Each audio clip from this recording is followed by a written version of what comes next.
Bisita ni Pangulong Bongbong Marcos ang mga nasalanta ng bagyo sa Nueva Vizcaya at Isabela. Kaugnay po niyan, makakausap natin sa linya ng telepono si Brian Basa. Brian, ano bang nangyari dyan sa pagbisita ng Pangulo?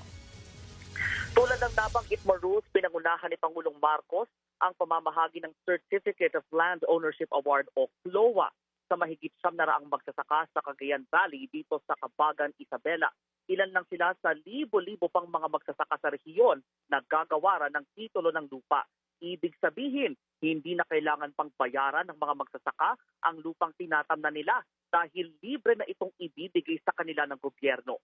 Umaasa ang Pangulong gaganahan ang mga magsasakang palaguin ang kanilang mga pananim. Napapanahon din ang tulong na ito, lalo't ngayon palang bumabangon ang mga tao mula sa sunod-sunod na bagyo.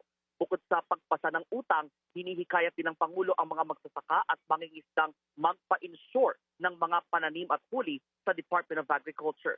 Sa gayon, protektado sila sa anumang darating na krisis o kalamidad. Bago bumisita ang Pangulo sa Cabagan, Isabela, nag-inspeksyon din muna siya sa Nueva Vizcaya. Sinalanta rin ng bagyo ang lalawigang yan. Nagbigay rin ng Pangulo ng 50 milyong pisong pondo bilang tulong sa probinsya ng Nueva Vizcaya. Nakatanggap din ng cash assistance at iba pang gamit sa pagtatanim ang mga magsasaka roon. Balik sa'yo. Yan po ang ulat ni Brian Basa.